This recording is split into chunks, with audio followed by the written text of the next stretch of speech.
104.9 XFM, Ricky Gervais, Steve Merchant, Carl Pilkington's pressing the buttons. We're playing some great moments from the last 3 weeks. And some great records, Steve, from the last 2 weeks. That's true enough. Yeah. We're not actually here today. What are you up to today, Rick? It's 8 hours earlier, so, this is about 2 o'clock, probably. Mm-hmm. So, it's about 6 o'clock in the morning. I'm still in bed, mate. I'm asleep. In me hotel room. Now, where are you? We're in LA. Los Angeles. Yeah. City of Angels, Rick. Yeah. City of Angels. Yeah, and so that's what we're doing. We're doing stuff like that. That's why we're not here. We're not here next week either. So next week is the best of this week.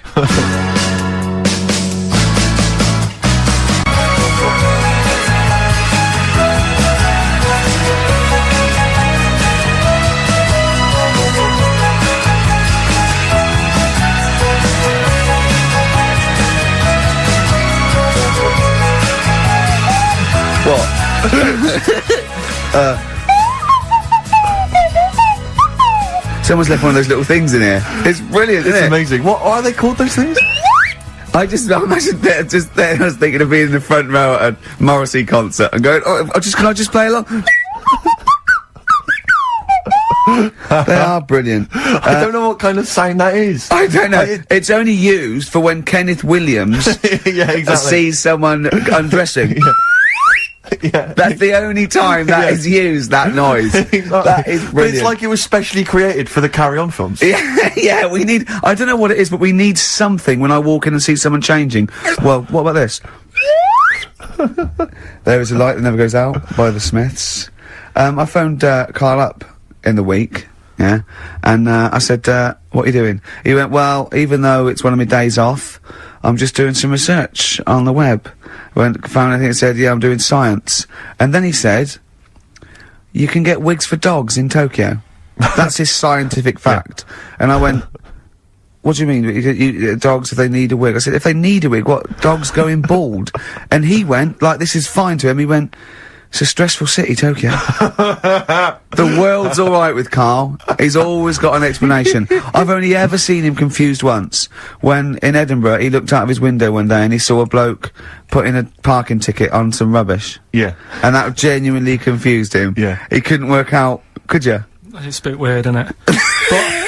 And the woman breastfeeding her 8-year-old child. You didn't like, did you? I don't like that. But, the what's the name? Animals with wigs. I kind of thought, after I put the phone down to you, kind of thought about it, thought, yeah, it's a bit daft, that. Are you sure it's not the ageing pop group? No. The Animals? But when you think, have you ever seen, like, a bald pet? No. It's weird. What do you mean? Because my mum, we had a cat, we used to get through loads of cats because we lived on a... Oh God! It's starting early today, isn't it? What do you mean you got through a lot of cats? Just What are you doing? No, Running a restaurant? We lived on... Oh God! What do you mean? No, we lived on like a main road. Oh yeah. Right? So we used to get through a lot of them. My dad kept their saying, risk. you know, stop wasting money, you know, it's not Stop good. wasting money, not wasting cats. Right, so, anyway, we had this cat that was ill all the time. And, It's just bag of nerves, probably. Yeah, malingerer. Yeah, I'm terrified. I'm going to which house? Wrong. Oh God, bloody hell. Wrong. Don't let me go to the Pilkingtons. and it, for some reason, it kept being sick all the time. Right? Yeah, that is nerves. That's definitely nerves. So my mum kind of thought, oh, I've had enough of this, and she shaved it. Whoa. Whoa. Now, I know you're not vets in your family, but what correlation did your mum think there was between you being sick and shaving it? Because it kept being sick, and it was a pain to wash, because it kept getting So caught she up. wanted a dry wipe cat. So... Why didn't she just varnish it? What?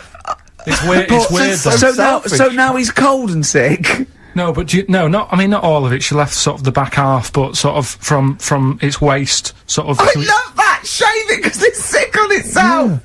Yeah. And it was the weirdest looking thing. I mean, normally I like cats. I'm always like giving yours a stroke on the head and that. Yeah. But as soon as she did that, it was like, oh. Yeah. Can't touch it. And then. So now it's sick, cold, and hated. Yeah. Carl. It must have, I mean, the other cats must have been taking the mick out of it constantly. You're just making things worse. Did it get, I'm hoping that it got run over and was put out of its misery. No, I think it got alright, that one. Or is that the... Yeah, it did get run over. It did. Oh, God. Oh, dear. How many cats do you say you've got through? I'd say whilst I was living at home, I mean, it's still on the increase even though I'm not there. So, but whilst I was there, probably 5. God. Wow. Oh. Yeah. And were you upset each time, or you just got used to it? It's one of them things, isn't it? Like I've said before, when you first see something, it's a bit of a shock. Do you know what I mean? It's like the Elephant Man or whatever. Yeah. First time you see him, it's that sort of, oh, look at that. Do you remember the first time you saw Steve? No, I'm not being funny. Do you remember the first? Yeah, but I've said this before. It's always then you get used to how people look, and you don't. No. I'm gonna burst. You have to play a record. No, but because I just see Steve's face. No, but I've got used to it. Shut up.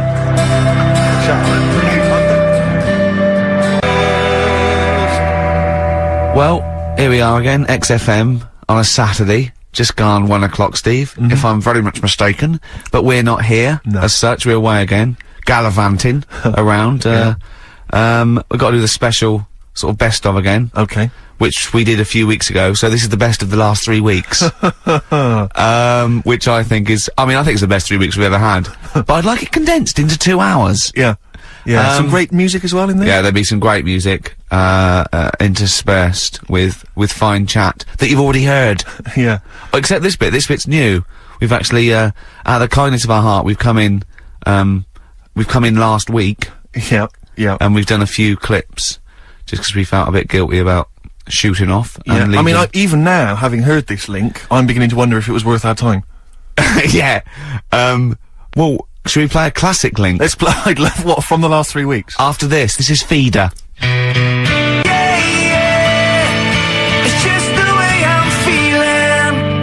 Well, if you've just tuned in, it's XFM 104.9, you've got that bit right. Ricky Gervais Show, with me, Stephen Merchant. Hello there. Carl is actually in a little booth.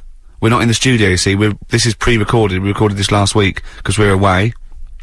And it's sort of like the best of the last 3 weeks, since last time we were away, when we put out the best of. It's a long time since we've had any White Van Carl. For those that don't remember this particular hot feature, we basically asks Carl some of the questions that are asked of a white van driver in the Sun. They always have this on Saturday afternoons. Anyway, here's the first one. They're not fascinating, Carl, but I'm just interested on your take, really. Yeah. What do you make of Cilla Black quitting Blind Date after her husband sent a message from beyond the grave? Are you familiar with this story? I didn't know that. What's that? She went to see a medium, and supposedly her husband passed on information through the medium, which was incredibly vague, but persuaded her to quit live on air. Well, it's about time, isn't it? If even dead people are saying enough's enough. But I'll tell you what, though, talking about ghosts and that, do you know how I'm into them? Yeah. Right? How weird do you think this is, right? Well, it's not true. Before you say it, play a record. No, go on. Go on. Right, it's this woman. I don't even know if it's ghost, really, it's just a bit weird. Sure. Yeah, sure. There's this woman, and she's not a woman, she's a kid. Sure. Okay. Sure. She's walking down, like, a street in her area, it's a nice day and everything, everything's normal. She's walking down, and a woman comes up, cycling past, right? The woman on the bike looks at the kid, absolutely terrified, right? Got a really scary face on her. Yeah. The kid's thinking, why is she doing that? Yeah. Right? So anyway, she thinks nothing of it, goes, I think she was playing in the park or whatever, goes and has a nice day. About 15 years later... Oh, right, yeah. I don't know, I think she was going to work, right, on a bike. She was riding her own bike. Riding her own bike, cycling down the road. Oh, yeah. Looks at the kid. That's the thing that happened, like, 15, 20 years ago. Right. It's her on the bike looking at her as a kid. right. Not another child. No. So Right. it's her, she's seen herself. Carl? I mean, I don't know where to start. Firstly, where's this information come from? But, I mean, why do you ever I mean, I don't know what part of that you think can be true. I'm honest, I'm speechless. I don't know what to say. What are you talking about? Bit weird, though, isn't it? But it's not true. It didn't happen. Nothing happened like that. She said it did.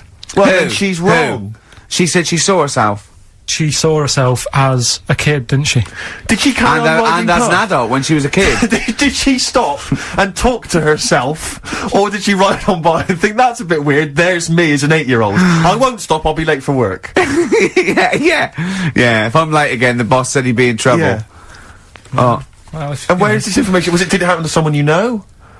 No. You overheard it on the bus? No, it was in the 14 Times. Ah, right. Well, Okay. that's the answer. Good. We've Okay. got to the bottom of that. Right, good. Carl, let me ask you now.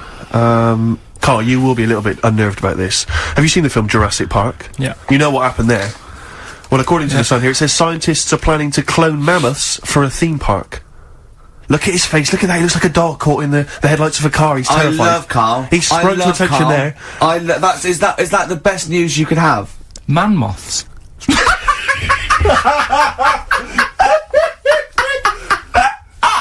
Right. Yeah, man moths. I Man love moths. the fact that that's why he was so excited that they've bred a man moth.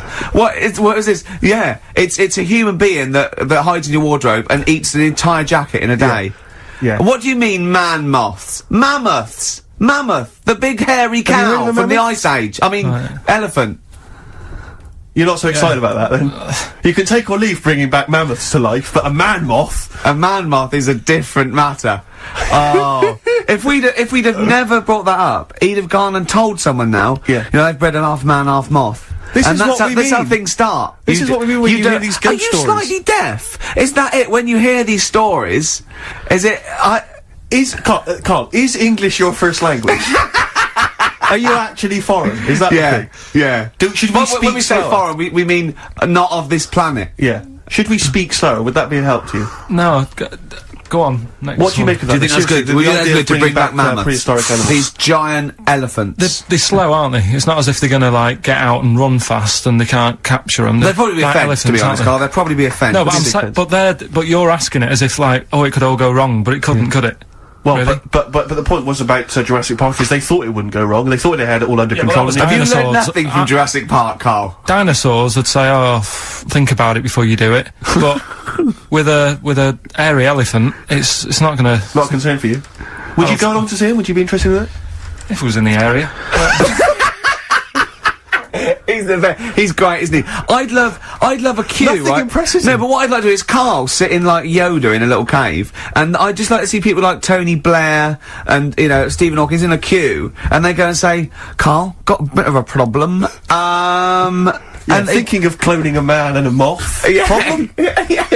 Not an issue. No, if I'm in the area, I might cruise around and have a look at it. Otherwise, just don't send it near my my clothes. Oh, that's fantastic. So it's just for a second. What's as the words "man moth" came into your head, how excited were you? I mean, were you both terrified and excited? For the moment when you thought that they'd cloned a man and a moth. I pictured, What kind of face did he have? Did he have the moth's head, or was it a man's head? just a little man head. Right. What was his face? What did it look like? He just was like a bit shocked. Perplexed. Yeah. Yeah. So it was like he'd been grafted onto the body of a moth without his consent. And when he was asleep, lad. Yeah, he'd woken up. he just went in to have a goiter removed, Yeah. and they said, we've He replaced woke your up with goiter with the body of a giant moth. Yeah. Is that alright, Mr. Jenkins? So he had the head of a little. Was it a little boy or a man? Little man. Right. Okay. And he's just bumping into a lamp. Just bumping into a man. If you went into hospital and they'd done something, what's the worst thing they could do, right? What would you rather have done, right? You wake up and you've got lobster claws for hands. Right. You wake up and you've got duck's feet. Or you wake up and you've got one horn coming out of your head. The worst thing, Yeah. probably the horn coming out of my head. Why? Get in the way. That'd be useful, wouldn't it, in fights and stuff? And for like parties, people play Well, I suppose quoits. the lobster claws would also be quite handy there.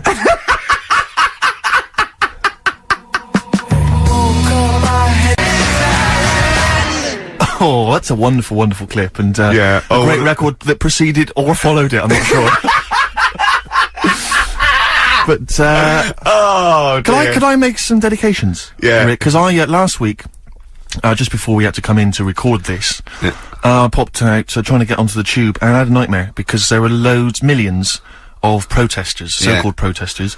Now, a lot of them obviously doing good work. There was one fella, I think you'd have appreciated it, because I know you are very politically active, and I think this guy has really studied hard, and he's realised the best way to make his voice heard on the international political stage is to ride around on a tricycle wearing a jester's hat.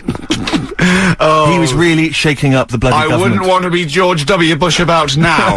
Not indeed. Once he sees that. Once he sees that guy. Imagine his aides rushing in and going, George W., look at this guy. Where's that? That's in London, England. Okay, call off the forces. Is that a large tricycle? Yeah. Is he wearing a nappy? Get me Colin Powell. Why'd you call him Colin, not Colin? It's the way he likes it. Don't about. Just call off the troops. There's a in the jester's hat. Call the troops off. Just bleep some of those bits.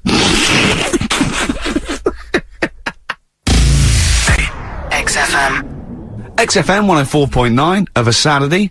Ricky Gervais with me, Steve Merchant. Hello there. But we're not here. No, we're away. So this is the best of, and I hope you're enjoying it. We certainly are. I had some exciting news this week, Carl. You'll be pleased to find out. I'm worried that you might get a little bit jealous, because it's obviously going to impact on your world quite strongly, because I know you think you'd like things to be quite samey. You'd like the status quo to be maintained. You like the fact that in the past, we've had some crosswords, because I remember, what did you think of me when I first walked in? When I first came in on the first day of XFM? I don't know why you're making a big deal out of it, because I'm just being honest, though. I'm just being honest about a lot of people who see you for the first time sort of go, well, he's a bit weird. I know that, Steve, that you brought it up, and then you're again. But I'm sure that wasn't what he said before. No, did he say before? Yeah, well, he was a bit weird. Yeah, well, he looked at you, and I knew, I could see by the look on his face. You know when you know your kid, and your kid's sort of scared of something, and they go, "Why's your kid?" I goes, "Oh, he doesn't like pigeons or spiders." Right. It was like that when I saw Carl, and I brought you in, and I went, "What do you think of that, Carl?" I could see the look on his face that he was disturbed. Sure. And then, as he said, you get used to it, don't you? Yeah, you get used to it. And you have changed a little bit. Your hair's a bit smarter now, and you got some nicer glasses and that, I think. Or I might have just got used to it. Whoa! Don't bring it up, Steve. Don't look at me like that. So you say that you think some other people in the office thought the same? Do you know that for sure? Carl. Did you discuss it? Carl. Yeah, I think they do, yeah. Okay, leave it there then. But not just in the office, as you walk through the building.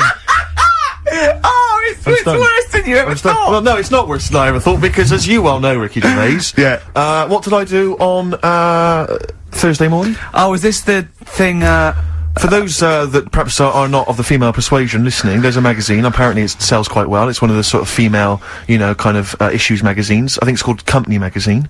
It's like your sort of, I guess it's a bit like your Moore or your Vanity Fair or whatever. Anyway, they run every year the 50 most eligible bachelors in Great Britain section. Ding dong, hello. Who's in there this year? In the 50, in the top 50 of the entire country. And then they vote, and they put them in order and see who's the most eligible bachelor. But that's 50 people, right? It always annoys me slightly, because bachelor, it kind of seems like a more sophisticated word for loser.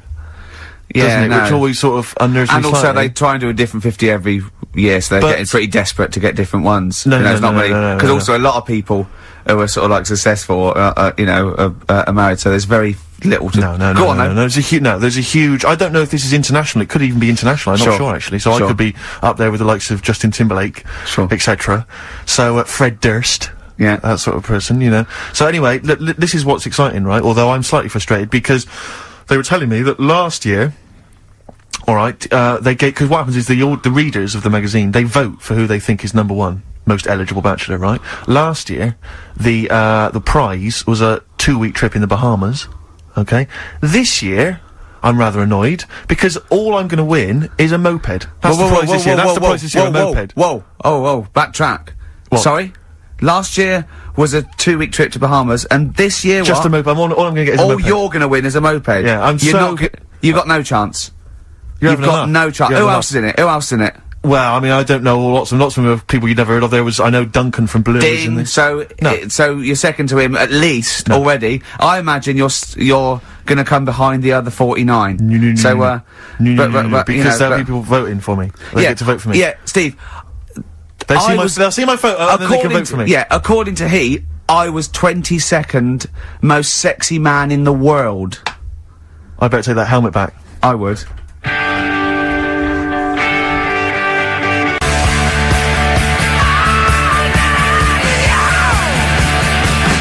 AC/DC. Brilliant. You shook me all night long on XFM 104.9. Well, this show is a rockin'. It is. It is. Ricky indeed. Gervais, Steve Merchant, Carl Pilkington. Quick query for you. This is from Jay. He's got a problem here. He says, my parents won't let me ditch my studies. He's currently reading modern languages at London University. Sure. He wants to follow his dream, but his parents won't let him, of being a dancer. Carl. Worse than that, he says that they're trying to arrange a marriage to a bunch of minging daughters of people they know from good families. He doesn't know what to do, so he's got the arranged marriage coming along, and he's also got, you know, he basically wants to be a dancer. His parents are forcing him into something more practical. Well, the first thing, right, I don't think Live your dreams? the arranged marriage thing is such a bad idea. Okay. Because I think too many people go on looks, Right. and then you soon get bored of that, and you find out the person who you're knocking about with is actually not your type. Right. Why don't you arrange marriages for people? Well, I'm just saying, right, so I'd say, Jay, go along with that. I wouldn't worry about it. Okay. I mean, if they're really ugly, then, you know, don't go along with it. But if they're half bad, Yeah. put up with it. That's Sure. all right. The dancing, Brilliant. right, That's that solved. Brilliant. I wanted to be a dancer. After I did the boxing, right, I joined a dancing thing just near Man United's ground, right, called Twiggy's. Went along, I wanted to learn some moves. And How old were you? Well, it was when Michael Jackson was, like, pretty big, so about 83, 84, 85, something like that, around there. Wanted to do it. When I went, it was shut, and I'd become like a warehouse for toilet rolls. So in a way, I wonder what would have happened. Sorry, how is that an anecdote about you going through dancing? You've told me before, you did boxing for a while, you did dancing for a while. You had a true fight in the boxing, you didn't even get in the that's not an Yeah, imagine if that was a film! This is not a boy's dreams of becoming a dancer. Oh, it's shut. Next on. I mean, how is that a story? Yeah, if that was Billy Elliot, do you think it would have won quite as many awards? Yeah, brilliant. Footloose. Alright? Yeah. I'm fed up, they banned it. Let's go. Oh, it's shut. Flash dance. First, there was. It's a warehouse. Never mind. I'm just saying, you know, you'll find something else. I think I got a go-kart after that. I bought a motorised go-kart and kept myself busy with that. So. There's always other Just things. think, Alan Bennett has to sit down and really sweat over his stories. Yeah. He just opens his mouth. You are a living Alan Bennett character. So that's So that's solved. Well, Jay, don't worry about that. There's no emotional problems I can foresee if you follow that advice. So the advice there is do an arranged marriage. If she's not ugly. minging, Yeah. she's not completely minging. Yeah. And don't worry about dancing. Get a go-kart. Cheers. Great.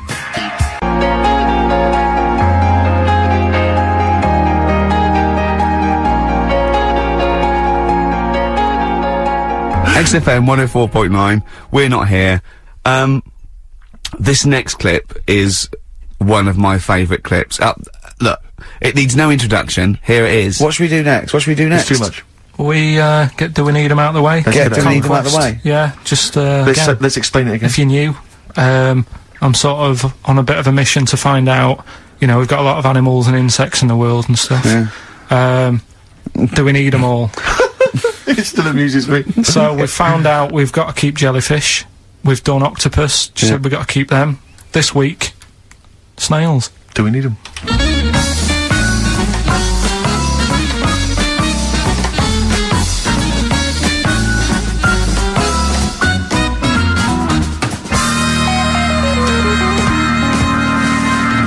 Just doing some research, right? I'm sort of working my way through different creatures and insects and stuff that's on the planet. Yeah. Right? And finding out if we need them or not. Right? Yeah. Do you know much about snails? Well, sea snails. Well, yeah. Snails in general. Don't know much about snails, land snails. I know a bit about sea snails, like whelks, top shells, that sort of thing. Would you say they're important? What sort of sense do you mean by important? Say if we had to sort of get rid of some animals and insects and that because we're running out of room. Right. Do you know what I mean? Because I'll tell you what I know about some snails. I don't know if this applies to sea snails as well. I mean, I called you today because a lot of other places are shut. Yeah. Right? So, I know they like to eat stamps, apparently. The glue on stamps. They love it, right? Right. Apparently a lot of letters and stuff aren't getting to where they're meant to be getting because snails are crawling into letterboxes and eating the stamps. That obviously doesn't apply to the sea ones, but that's a problem they're causing. All right. Were you aware of that? No, I didn't know that. But you're glad you answered the phone today? Right. They love beer. Beer, yeah, who doesn't? And also, I don't know if this is right, but I heard that they sleep for 13 years, or can do. Right, I wouldn't know if they can sleep for 13 years or not, but... I mean, sea snails are pretty important, yeah, they do quite a good job in the sea. They graze on algae and they provide food for other animals. I mean, you can say that about any fish, you know, or any animal. Why do they exist? Would you be upset if, you know, someone said we're getting rid of them? Oh yeah. You would be. They're an animal, you know. I wouldn't. Forget being like favouritism and all that I get for them, right? There'll be other things knocking around you can sort of spend your time looking after. You'll still have a job, don't be worrying about that, because I'm not going to get rid of all the fish. Jellyfish need looking after, so you're safe. Yeah. But do we need them? Come on, there's loads of people saying, come on, we've got to move on through the animals, and you're holding them up saying, well, I want to keep them. Well, who's saying we need to... That just sounds a bit crazy to me. Just imagine. Do you know what I mean? And they would come to you because you work in an aquarium, so they'd be asking for your advice.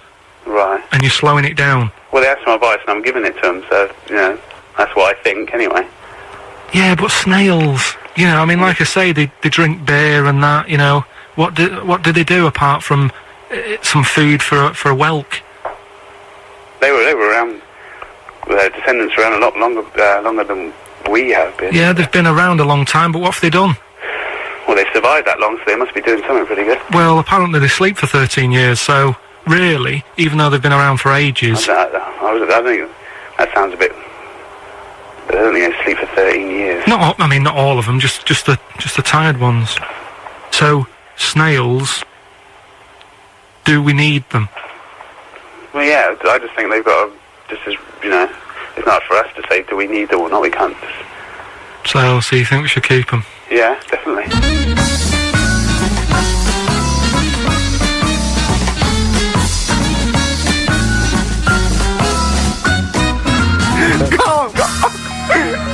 Carl, I'm proud of you.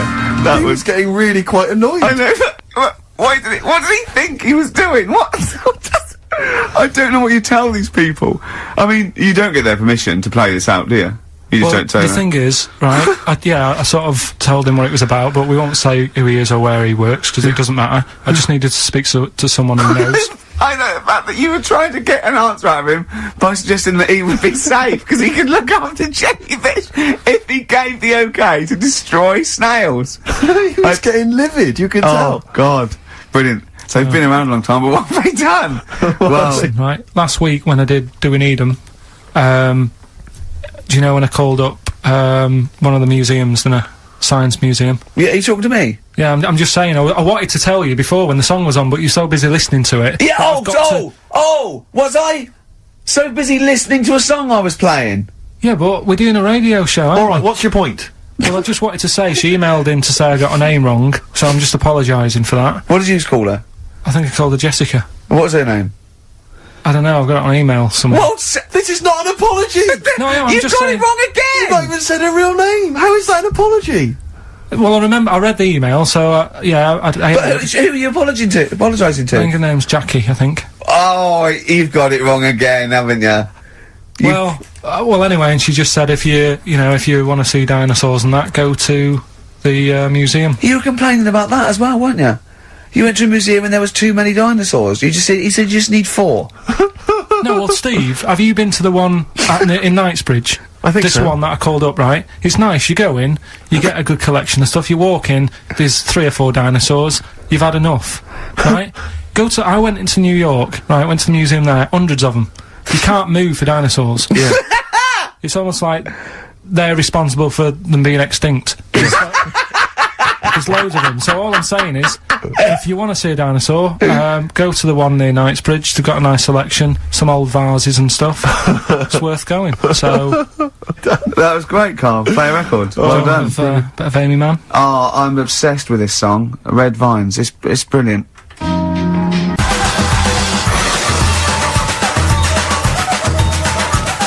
XFM 104.9, Ricky Gervais show with Steve Merchant. Hello there. Yeah. And we're not here this week. We're off jetting around the world, so we've pre-recorded these links. The time is currently somewhere between 1 and 3 o'clock. So a time check there from Steve Merchant. No problem. Yeah, and what about this weather?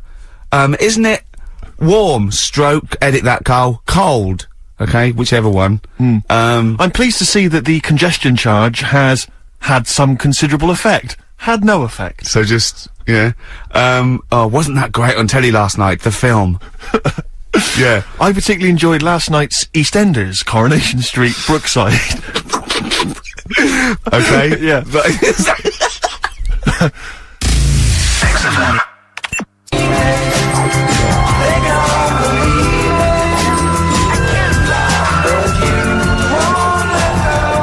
XFM 104.9, Ricky Gervais, Steve Merchant, Carl Pilkington. Tell us about this monkey, Carl.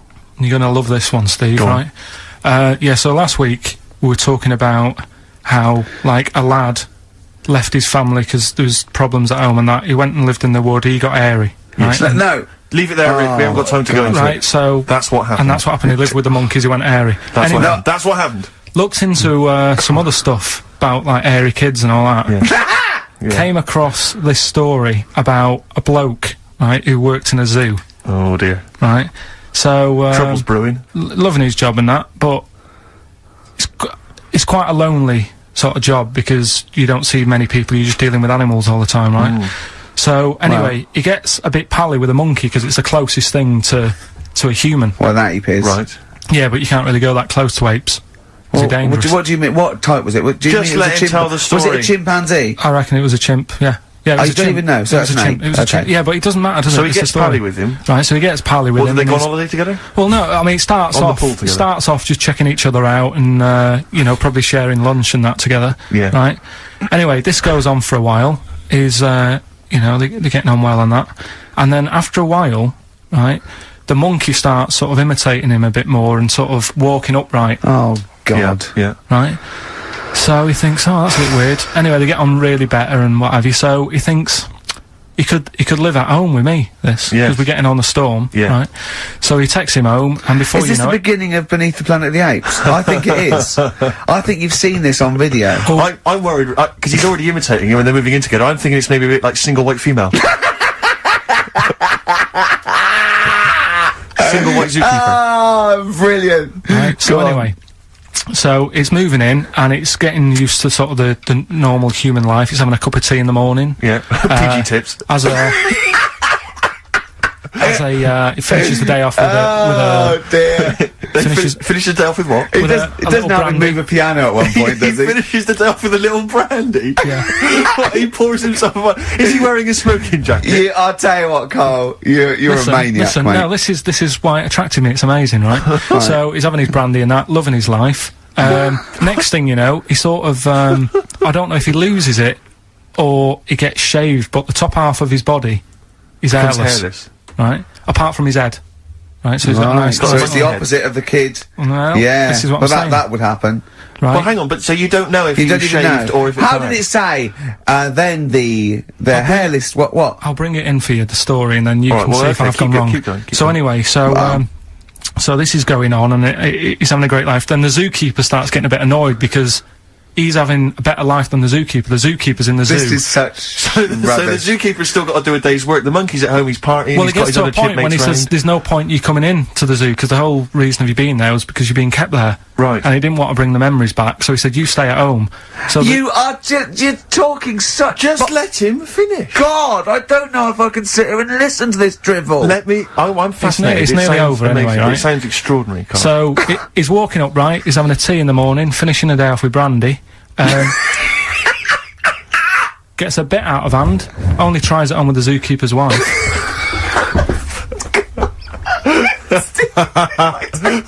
Make him go away, Steve. How does he do that?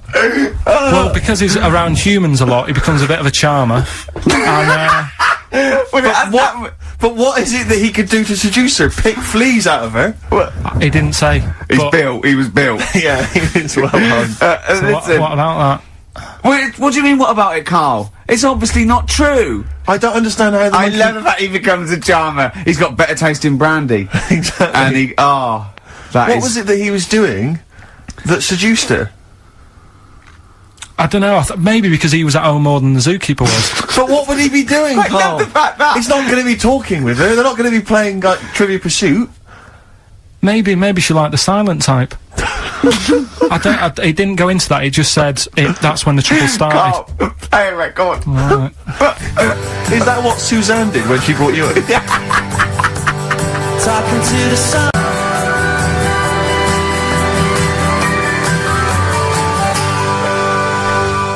Oasis and Songbird. It's a nice little ditty It's alright, yeah. of a It's not too Saturday. bad. Yes, thank you. XFM 104.9, Ricky Gervais, Steve Merchant, Carl Pilkington. I think we should go straight into it, Carl. I think we should do the competition. There's Carl in the corner. It seems a little premature. Do you reckon? Yeah, I Do you think reckon so. it's safe? It's Yeah, so good. We should tease it out of Well, them. it's a big thing. It's just that I've got absolutely nothing to say. Sure. I haven't really. Well, I mean, like often I know you'll have spoken to Carl in the week. This week, for some reason, I've been speaking to him. Oh, right. I spoke briefly to him about Michael Jackson and the documentary. Yeah. Now, of course, I thought that was extraordinary. Amazing, And I asked amazing Carl's piece of opinion. work. Yeah. And he didn't mention to me the fact that Michael Jackson likes to climb up in trees. No. He didn't mention anything about his bizarre relationship with children. He didn't mention anything about his obsessive billionaire spending sprees. Right. He didn't mention anything about the mannequins he has in his thing, or the fact that he drives around his sort of 7 hotel suites in Las Vegas in a little kind of old people's scooter. The only thing of note for Carl was he said to me, "Did you notice how big his hands are?" I'll tell you what, though. I did. What? Yeah, how you look at the man's got like a face that he's had reconstructed. Well, I can't know. even say that, it's libelous. Yeah, but, no, he hasn't. He's got an odd he's had two nose face. jobs. Yeah. And you're but looking at his hands. But I think it's because you look at him and he looks a bit like there's a bit of androgyny there, but it's sort of like it is quite a petite sort of old lady's face in a way. But then you see these labourers' hands come out. That's always the way with a tranny, isn't it? You know what I mean? What, you can't accuse him of being a tranny? No, he's not. No, he's not. What are you saying? No, I know He's got enough issues, now you're accusing him of being a tranny. I like him. I thought he came out that brilliant. I thought it was really. I really felt sorry for him. No, I think he cleared up a few things as far as I'm concerned. I thought it was a fascinating piece of work, but I did like the shopping spree. That was great. Extraordinary, 'cause he's just got going such around bad just taste. pointing. I know it was bad taste, wasn't it? It was like one of those bizarre shops. You know what I mean? There's anything sort of a gift shop, but they're trying to make it look like Ming. But if and it's sprayed gold. If he'd been living in a trailer park, he'd have been ordering, you know, one of those porcelain dolls dressed like a Harley Davidson I know, bike yeah. rider, or you know, an Elvis commemorative plate. It was the kind of billionaire equivalent of that. But the hands were a giveaway. It's the same as those sort of What do you mean the hands transvestites. were Well, given- it's like you get what was it about his hands? I didn't Well, even see you his know when you hands. get like a cab driver or something, right? And he decides to turn transvestite about 60, and he goes on Kilroy. Do you know what I mean? It's that way. He got a twin set of pearls, and he goes, "I've never felt so comfortable." But his hands are still big. He's got a little wig, and he's got the lipstick on, and he's with his teenage kids who are going, "Kill me." Do you think But he's it's been having surgery on his hands to make them larger? bigger? Yeah. Was that why he was wearing that glove through most of the Exactly, because he's yeah, but I think he wants to be a goalkeeper. Right. And they said, well, you can't, Michael. You got a big hands. It would help him climb the trees. Yeah, and he can play tennis now without a racket. Yeah. So what So, did you make of it, Carl? Were you intrigued? The Michael Jackson thing, Oh. it's, you know, it was alright. But, like, that got a load of attention in the press. But the Trisha programme got nothing. Okay. Which, I know, was that? like, well, Steve called me up in the week, right? Like 10 o'clock in the morning, I was at work. And he goes, you What do you think so at 10 o'clock? Should So think, you- Preparing this show. most people go to work about 8, 9. Are you watching Trisha and that? I said, no, what is it? He goes, oh, you'll be loving it, right? Freaks, was it, help me, my mum's a freak? Siamese twins. Right. So I couldn't watch it, but he said, oh, it might be on again, because they repeat stuff on ITV2. Right. So I had my dinner late, right, instead of having it at like 1 o'clock like I normally do. Yeah. I had it at like 2:30. Yeah. Sat in the office, put the telly on, ITV2. These Siamese twins. Did it blow your mind? It was amazing. You know, we talk about a lot of things on the show quite a lot. The Airy Kids crop up a lot. I was waiting. It's been 10 minutes and you haven't mentioned the hairy kid. Right, and last week we were talking about Siamese twins, weren't Yeah. we? So it was weird that this programme was on, but it was amazing. I mean, what I did think you think? can't refer to them as Siamese twins. I think they're known as conjoined twins. Why? I think Siamese is maybe considered derogatory or as an old antiquated phrase. Yeah, I think it's because the first famous ones were actually from Siam. Right, But and that doesn't exist anymore. No, it's conjoined, Carl. Yeah. Get the phrase right. But you'd think that if that's happened to you, that wouldn't be that sort of offensive. The names that you must get called. Right. You think that's the least of your Siamese worries? twins, I'd say, well, that's, yeah. Now, were you stunned by where they were connected? Just live with it, we'd say. Right. Because they were connected, of course, at the forehead. Oh. Sort of, which was quite extraordinary. Well, there was one set of Siamese twins. One had a job and the other one didn't. That's ludicrous. Yeah. The other one was unemployed. The other one had a job. She had to go to work. She had to get up at 6 o'clock on her day I'm off. supporting you, literally. Yeah. Then they get done off the social for sort of... Yeah, because the other one was signing on. That wasn't a question that Trisha asked. Annoyingly, because I know that much of the audience was thinking that. There was a few things that didn't crop up. What questions would you have asked of them? Because what things did you feel weren't mentioned?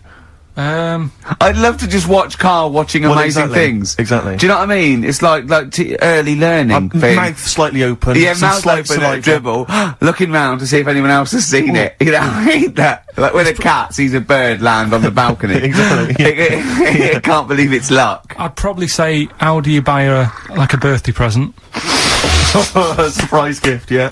Because everything's ruined. Sure. Right? I'd probably ask, Yeah. Well, did you not think it was interesting that one of them had a boyfriend? Well, that was a bit weird, wasn't it? Uh-huh. But, what was the other thing that I was thinking when I was watching it? Was thinking if one got into crime and that was sent to prison... Right. What would happen? How would you handle that? It's brilliant. It is brilliant. If a chimp could talk. And, what was the other one? The other thing was, what did he talk about? Because it's not as if you can say, oh, well, guess what I did today? Do you know what I mean? Yeah. So...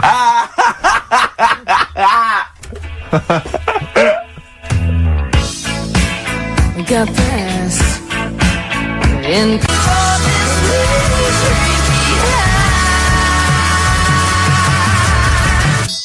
Well, if you've just tuned in, it's XFM 104.9, you've got that bit right. Ricky Gervais Show, with me, Stephen Merchant. Hello there. Carl is actually in a little booth.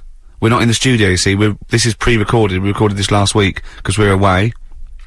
And it's sort of like the best of the last 3 weeks, since last time we were away, when we put out the best of. Me and Carl went out, right? With, me and Jane, Carl and Johnny, and Gigi, wasn't it? Gigi, Is it important who went? No. Okay. But we're walking on the street. Carl was there though, and he can back me up on this. We had a curry. We were walking back, and this little funny homeless fella, didn't he? Mm. He oh, I got to tell it before I go, didn't he? Yes. He came up to me, right, and he recognised it. And he came up to me and he went, oh, he said, I've just nicked 5 of your DVDs from HMV. And he shook my hand. He was so happy with it, and I went, right, excellent. He went, all I do is I just swing the bag over the top. Like that, when I'm going out, and he had a bag full of DVDs, didn't he? And he was so pleased to tell me that he'd stolen. Isn't that great? He said they're going like hotcakes. Yeah, he said they're going, of course they are! Yeah, you're nicking them. Yeah. I know, we get paid for them though, don't we? So not the stolen ones? Don't we? No. What do you mean? Did you sign them for him? I know you were, you idiot. What, so, he just nicked 5... Yeah. Well, and you say he was homeless, was he? Well, he don't know, maybe. No. Surely, how would he have seen the show? He'd just walked past Curry's one Dixon's. morning. Yeah. Yeah, tell you, Seen a trailer for it, thought, interesting. I don't know if he was homeless, I didn't go into his home Sure. life. He shook his hand though, and... But he went. he made Carl look smart, do you know what I mean? So, how does he sell them? Where does he sell them? Does he go up to people and go, do you want an Office DVD? They're not nicked. Yeah. 4 quid. Yeah, exactly. Are these stolen? No. No. They've still got the tags on them. Well, it's like those people who, you're those cab drivers that you'll meet at sort of 3 in the morning who've just got a car.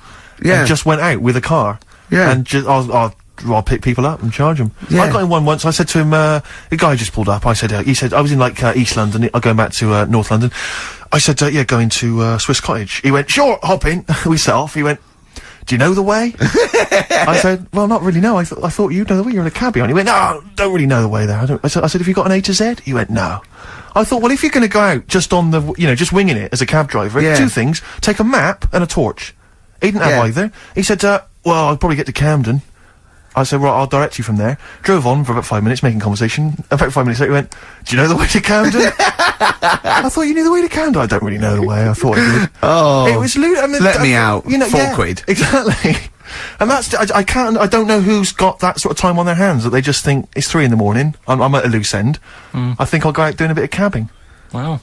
Yeah. Because your dad was a cabbie, wasn't he? Yeah, he was, yeah. Couldn't stand it, but it's good money. He was he wasn't like a chancer, though. What was he doing when he put that little Forrest Gump in a wheelie bin? That was part of the cab company thing. They had to do like a charity event once a year, and he did it one year. Never asked him again. Tell the story again. I'd rather not, because we got a few sort of complaints about it. Why? Why did you get complaints about it? Because he put a kid in a bin, and it's not the thing to do. So, but we could use it as a sort of sobering lesson for people. Yeah, tell it like a, you know, you shouldn't do it. Nah, yeah, but that's how I did it last time, but people still didn't like it. All the stuff I tell you, we don't take the mickey out of people on purpose. No. It's real life, innit? And that goes on in life. Yeah. My dad was saying that in hospital, though. Do you know how he was in hospital? Yeah. You know, he did some jokes about old people and that, and he said at the end of the day, if something makes you laugh, it's funny. And if it makes you laugh, you can't help laughing, can you? Do you know what I mean? So, what you meant to do? And laughing's good for you. Yeah. So, but being laughed at isn't as good for you, is it?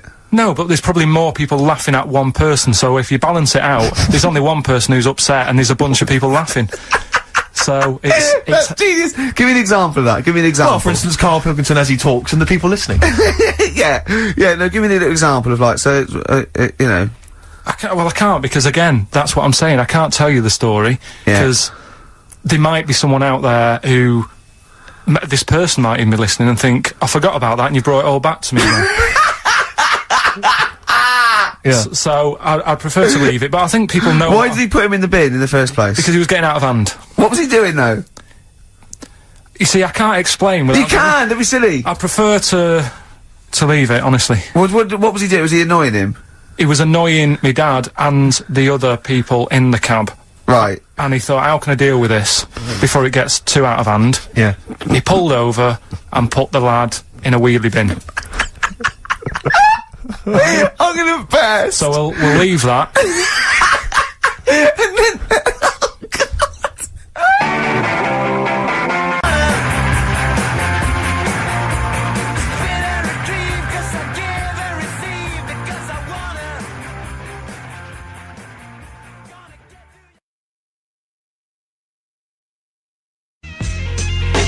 well, here we are again, XFM on a Saturday. Just gone 1 o'clock, Steve, if I'm very much mistaken.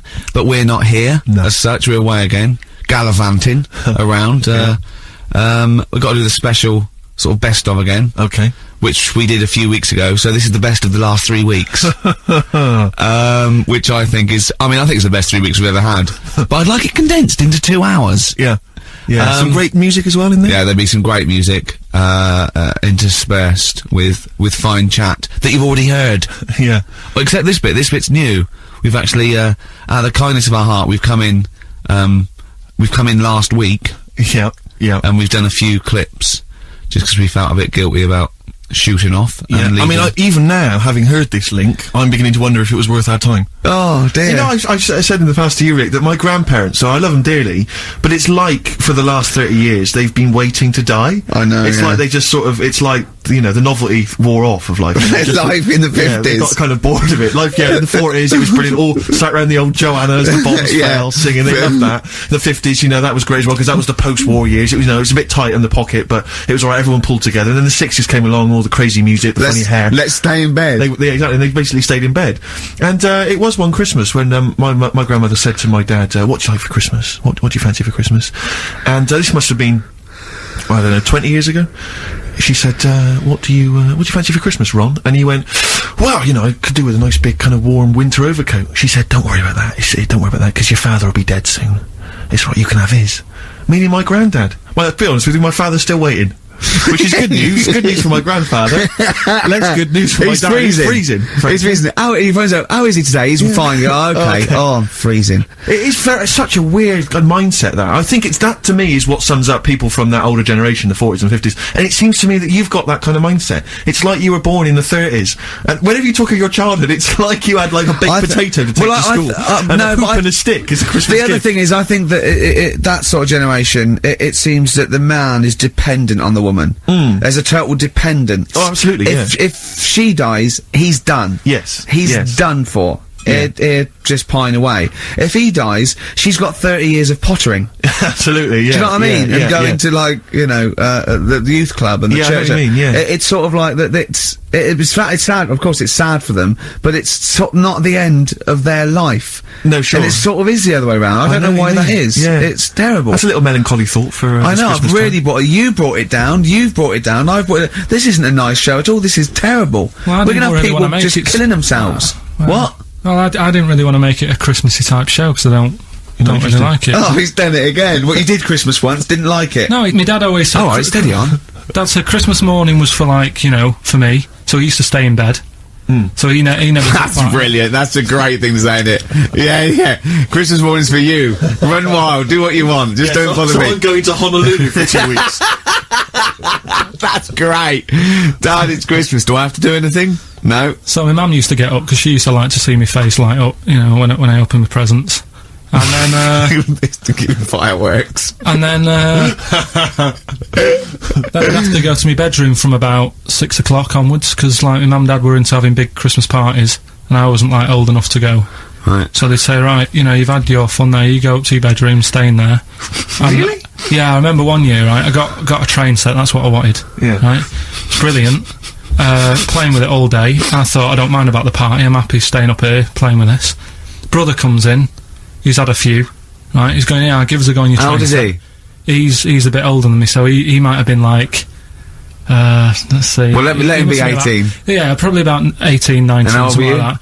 I had a train set, so, I don't know, about 14. something like that. Yeah. Right, so I'm playing on that, loving it and stuff, and then he comes in and goes, oh, give us a go. He turns the transformer up to, like, 14. He went really fast for about 5 seconds, broke it, and then he went back downstairs. Wow. So Christmas, I hadn't even got to Sounds Christmas like Day. the Conservative government with British Rail. Satire, that is. Rick, I just thought that there's satire. If there's any satirical shows listening or magazines. It doesn't work in any way, because there's the analogy falls down, apart from there being a train. Think it through, though. British Rail was trains. Yeah. And the government broke the trains in many ways. They didn't break them, like, not officially breaking them, but they kind of... It does work, it's perfect. Oh, I'm pretty pleased with that. And I can't, and no one's asked him to be on Have I Got News For You. It's weird, isn't it? Because it's strange, that, when you've got a satirical mind that's as quick as that. Yeah. Right. And he's broke your little train set, so what did you do? I just, like, watched telly and had some sausages. I bet you were happy with that, though, weren't you? It's a bit annoying, though, isn't it, when your main present of the year's been broke. And did it ever get it fixed? No, that was it. Put away. I'm intrigued why your parents wouldn't let you come and join in the festive fun. Was it, like, really debauched down there? Was it, like, eggnog everywhere? Well, no, but I mean, that's fair enough. 6 is a little bit early, but I just think, you know, if you're a kid, you know, he had his fun, put him to bed at 8, maybe. And you think so on Christmas Day? I thought that was a day for family. Well, not if there's a party going on. Well, don't have the party on to Christmas Day. Well, that's another option. Yeah. Your parents are weird, aren't they? A strange breed. Well, I think that was the year, right? You're talking about buying presents and stuff. I think I did treat my mum to... I didn't buy my dad anything. I think that was, like, when I got a bit older, he used to get me dad something, because he wasn't that bothered anyway. No. So, got me mum, there was a cheap shop, right? Of course. Thank God for that. Called Snips. Right? So I went in there and I thought, let's see what I can get her. And remember Victoria Plum? I don't think so. Well, it's like a fairy character. Right. Right? And my mum's into gnomes and stuff, right? So I thought, right... She must be pleased with you, then. Victoria Plum. I was thinking, is that one of the neighbours? Is it like a brandy liqueur? Do you remember Victoria Plum? Victoria Plum? Victoria Plum, yeah, it's like a little fictional sort of character, right? Okay. So I saw it, I thought, yeah, she'll love that, right? So I did my paper round, saved up for 2 weeks, right? Got that sorted, went to Snips, bought the Victoria Plum. Next day, I'm in town with her, right? So I think, I know what I'll do. I said, come in here a minute, right? So we go in, and we're looking around, and I tested her, right? I went, look at that there. That's all right, isn't it? And she goes, oh, it's bloody awful. Oh, Carl. Oh, Carl. Oh, God. So then, Christmas Day comes, I said, don't bother opening it. She said, no, why? I said, Oh, "Don't no! Why did you still give it to her? So, well, it's too late, I'd already bought it. Oh, Carl. So she opened it, and I was like, and she said, oh, that's nice. I said, why are you saying that? I said, the other day, you said it's bloody awful. She said, oh, no, I thought you were pointing at something else. Oh, no. So that's why I don't get anyone anything anymore. Oh, God! Play record. Oh, God. Oh. No, gonna put my foot in the pistol. XFM 104.9. We're not here. This next clip is one of my favourite clips. Look, it needs no introduction. Here it is. Something else we're giving away. Go on. The Shining. It's more throwing away, isn't it?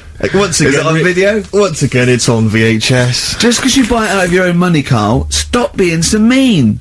And I want to watch it tonight, because it's one of those films that, So you're gonna watch this video, and then you're gonna send it to someone as a prize? yeah, it's one of them films that... So, sorry, you just said yes to that without blinking. Well, yeah. You don't think, like, Les Dennis doesn't have a quick go in the car on Family Fortune before he gives it away? It costs Jim Bowen $5.99. has a go at those his and her towel racks. It costs $5.99, Carl. Okay, this is Carl in the classic The Shining. And what's the question? Well, we might ask that afterwards. Okay, then.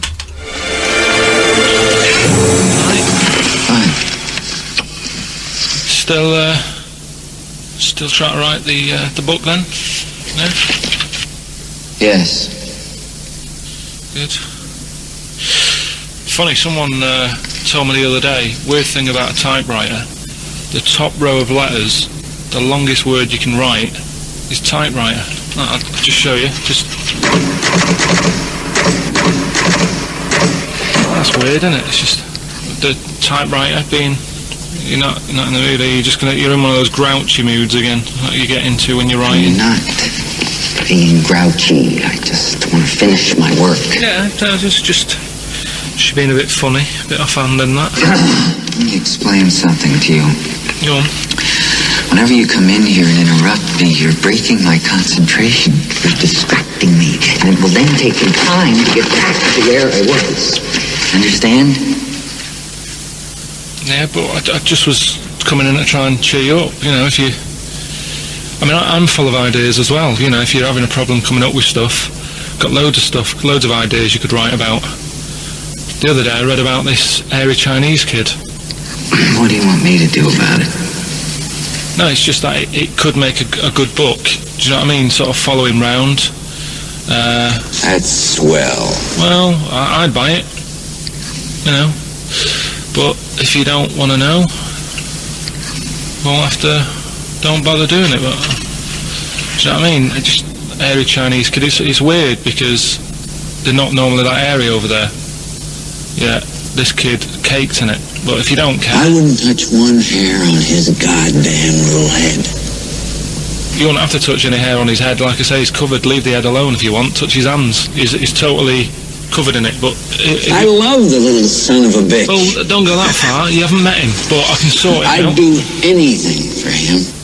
I don't think you'd expect that much. Just take him to the barbers 3 or 4 times a week.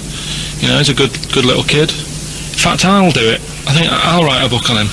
Yeah? How do you think you can handle that? Yeah? You're not too busy, are you? Well, yeah, I'm pretty busy. I've got to sort out some monkey facts for the show this Saturday, but I reckon I can still... Why don't you start right now and get out of here? Alright. I will. If you're going to be like that. Couldn't borrow a pen, could I? See you later. There you Haunting. go. Haunting stuff there. Carl Pilkington in The Shining. You know, in the film, Jack Nicholson goes crazy because the suggestion is he's maybe possessed by demons that maybe are in the hotel. But you know, if I was stranded in a desolate hotel, removed from all human contact with Carl, I'd go mental with an axe without being possessed by demons. That's more chilling to me, trying to get some work done and you keep wandering in. I'm trying to get Carl to spend a couple of days in the caravan with me. Just for the hell of it. And he won't. I've offered him money, won't I? I think it'd be a great laugh, won't it, Carl? Oh yeah, great. That would be terrifying. No, I want to film it. I just want to film it. Like a little video diary. There's Carl there, he's just waking up. Well, if I was stranded in that would be like being. I may as well be with Freddy Krueger and Jason Voorhees. That's more scary. The thing is, Ricky doesn't mess you about as much as he messes me about. No, you see, you've given him an inch. You've given him an inch, and he's taken a yard. 12:30 you got in today. In 30 minutes between 12:30 and 1. The old bin lid on the head. He wanted to do that again. Yep. Squeezing my head. Think he had a go at. And karate chop on the back of the neck. Yeah. All in 30 minutes. Who else can say that? Who else can say that? Who else can say that?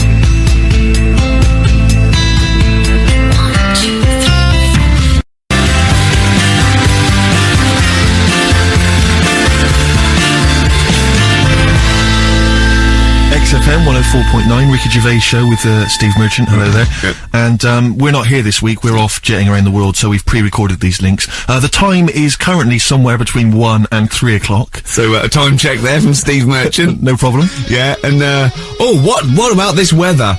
Isn't it warm? Stroke, edit that, Carl. Cold. Okay, whichever one. I'm pleased to see that the congestion charge has had some considerable effect. Had no effect. So just, yeah.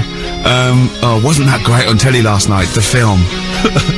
Yeah. I particularly enjoyed last night's EastEnders, Coronation Street, Brookside. Okay, yeah. But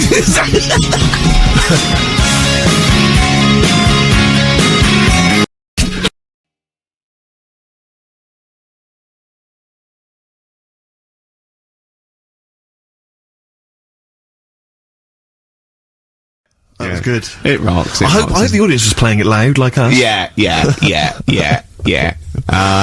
Ricky Gervais, Steve Merchant, Carl Pilkington. Well, look at him yawning. How rude is that? Carl, what's wrong with you, man? Have you been up late? A little bit. Girlfriend was away, wasn't she, yesterday? Yeah, I always have a problem with that. I always have, because you don't go to bed, do you, early? Do you know what I mean? You sort of think, I just always find that thing that if, you know, you're used to living with someone, yeah, one of you will go, let's go to bed, then you'll go, alright. But when you're on your own, you go, you just forget to go to bed. I just stay up. Okay, stop eating now, Carl. You've ate all the food, that's just a plate. Alright, okay. Yeah. No, I stayed up and watched, there was a thing on about Dracula. Right. What, Dracula? And I found a flaw in it. Go on. Not the fact that is the living dead and is... No. It drinks blood to stay alive and he doesn't reflect and he can turn into a bat. Well, and you can... Go on. The mirror thing, you can't look in mirrors. Can he? Well, he can look in mirrors, but he can't see himself in a mirror. Yeah. That still doesn't work. Go on. Go on. It doesn't work at all, Carl. It doesn't work Go anyway. on. Well... Centre parting's always really neat. His centre parting's always really How neat. does he do it if he can't look in the mirror? Blood on the floor or something it was called. Rubbish. I love the flaw in the Dracula film is that his centre parting's too neat. How did he do it without a mirror? Ah. Was it a documentary about Dracula? No, Yeah, there was the real Dracula. The real Dracula. Yeah, the real Dracula. It's just a film. It had blood on the floor or something. It's called. Yeah. It's rubbish. We had a little lunch yesterday, didn't we? We did indeed. That was a nightmare. Yeah. I hate going out with you two. I was explaining to Carl, right? I like to excite Carl's imagination, right? And if it involves chimps or monkeys, all the better. Brains he likes, parts of the body, deformity. You know, I know where to, you know, what buttons to push.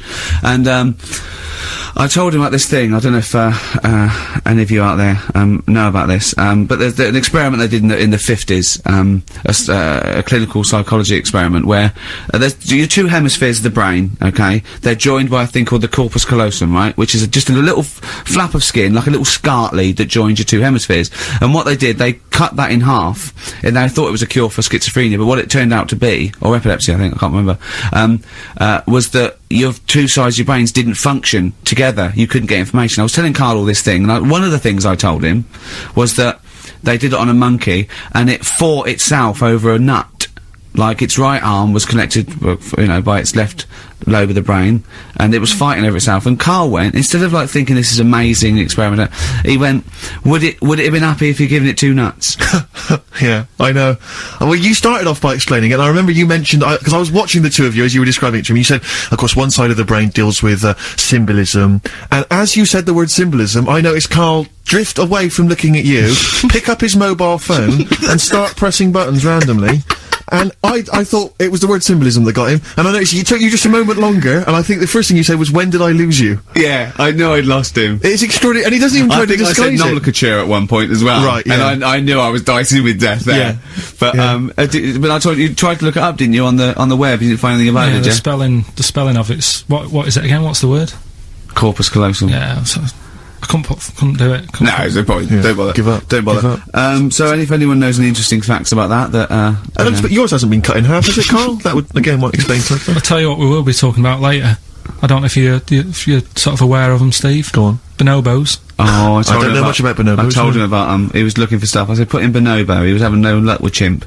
And they're a form of chimpanzee, but they're even closer to us, evolutionarily speaking. They've got their social groups are more like ours. They're more intelligent. And he was loving it, weren't you? So is it human bonobo Carl? Is that how it works on the evolutionary ladder? Chimp Carl. Yeah. Yeah. Talking about them. So we're talking about bonobos, you're excited about that? Yeah, That's coming up in Monkey News? No, I think it's a bit of a monkey bonus. Oh, that was great. That was very, very funny What indeed. a wonderful clip that was. I enjoyed Do you it. remember that? Yeah. Wow. It was only a few weeks ago, wasn't it, really? I mean, I think it was last week. we'd have to have very, very bad memories not to remember that hilarious clip. I'd like to hear that again maybe in a couple of weeks' time when I'm away. Yes, absolutely. It's embarrassing, isn't it? And we, but the good thing is, on telly, I feel a bit guilty about putting out shoddy rubbish because I'm getting paid an awful lot. Yes. But here, I don't give a They can bleep that. They will do. They will do.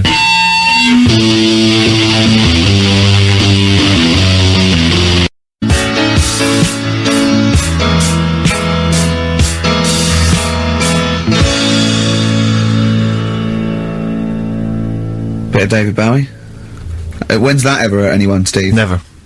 Lady Stardust off Ziggy Stardust and the Spiders from Mars on XFM 104.9. I'm Ricky Gervais, Steve Merchant. Carl Pilkington is in the middle of educating me. Then, educate me. Did I tell you the time when the doctor said I was going to die? Alright, keep talking. Right, ages ago, must have been about 15, right? And at lunchtime there was this. We used to have a choice of stuff to do at lunchtime, right? We used to have like a burger place that had an arcade machine in it, right? So we used to go there and play on that and have a burger. Or there was this baker's, right, that my mum worked at, and did great cakes and stuff, right? So she used to like bring some home and that, but she couldn't always bring them home every night because, you know, they'd cost money, and she used to get them for free. And they used to say they'd rather chuck them away than give them to the staff because there's a chance that the cream might be off. Right. Right, so they used to chuck them round the back.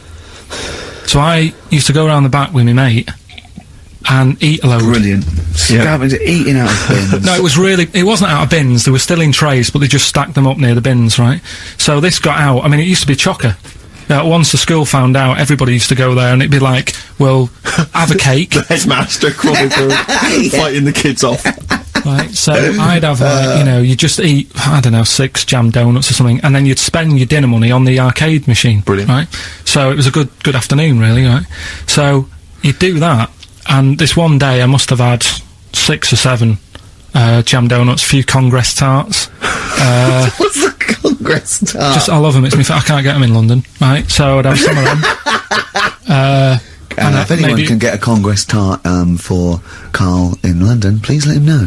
So anyway, this day, that was just a normal day. Do you know what I mean? You'd once, twice a week, you'd have a load of cake. In your life, yeah. A normal day in your life. Were the frog boys there with the webbed hands and the big heads? And the horse in the settee? Yeah. But the day after one of these days, I had really bad cramp in my belly. Right? I was like in agony, could hardly walk. So I said to my mum, you could hardly stagger to the free cake.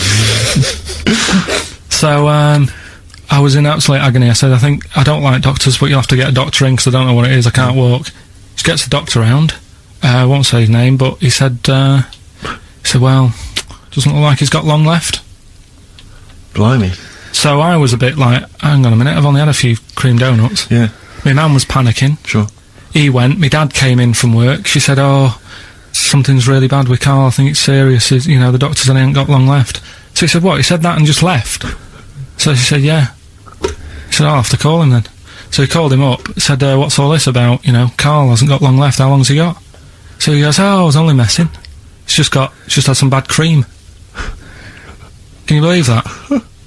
Well, the thing is, I like the fact your mum didn't ask any questions. I know. She didn't But go she into doesn't- detail. no, Well, can you explain more, Doctor? No, I got to show off. No, but she doesn't. She doesn't like talking. you know, I don't want to diss you or your family, but I imagine if I was there, I'd have known the doctor was joking. Yeah. That's all I'm saying. I mean, I sound very arrogant there, but I imagine he went, what's he been doing? Yeah, I had about 6 cream cones. Oh, right. Oh, wow. He hasn't got long to live then. I'll see you later. That's what I think the doctor did. Yeah. Just like the idea your mum just let him go. Yeah. Terrified, thinking, well, I'm not going to probe him. He's that's it then. Dad comes in. Hi, honey, I'm home. Anything happened? The doctor said Carl's gonna die and then left. Did he? I'll call him. But anyway, that's why these sort of things fascinate me. So we'll move on to this next one, right, which is brilliant. Go on then. Dead short story. So, right, old woman, about 70 years old. Yeah. She's normally fit and healthy and stuff, nothing wrong with her, she's having a good life.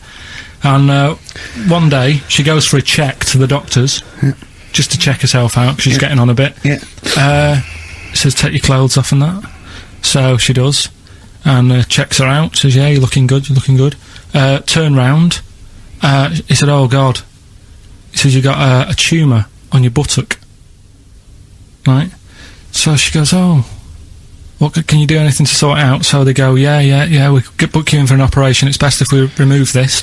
Books are in for an operation, operation day comes, strip her down and that, they're all stood round, the doctors, start to operate, it only turns out it's a pork chop that she sat on 5 years earlier, and it had stuck to her buttock. Right, Carl. I can forward you. I'm not, honest. right. No, listen. Serious. Right, okay, Carl. I'm telling you now. I'm leaving. I'm never doing this show again. No, I'm serious. Honestly. You're talking. I've never had such. What do you mean? You couldn't believe it? No, when I read it, I said I've got to tell Ricky This that. woman had a pork chop stuck to her arse for 5 years. You mental case. Of course she didn't.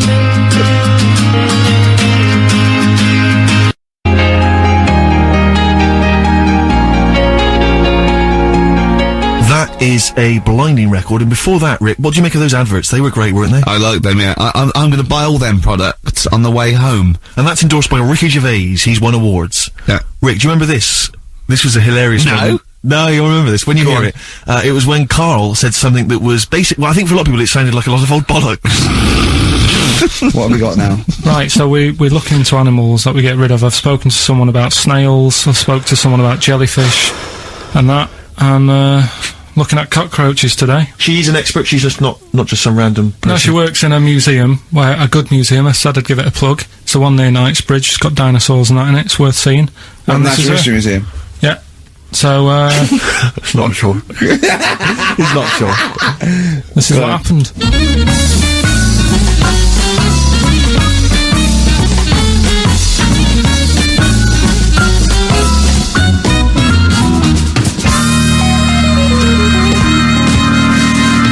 Now, what I'll do, I'll tell you as much as I know, and then you can fill me in if I'm right or wrong, and then at the end of it, we'll get to the bottom of whether we need them or not. Okay. Alright, so, first of all, the first thing that I found out is that they have 18 knees. That's not exactly possible. They're insects, so they have 6 legs. Yeah. And a knee is usually the junction between femur and tibia. That's sort of classic human knees and every other animal knee. So with 6 legs, you can only have 6 knees. Could somebody sort of got mistaken for seeing one that was a bit double jointed? I think you're grasping at straws or something. Alright, well, we might have to come back to that one then. Okay. They can hold the breath for 40 minutes. Well, they don't do that because they don't breathe in the same way as us. They breathe through little spiracles, holes down the side of the body, so No, they're not a very apt simile because the method of breathing is so different. What do you mean?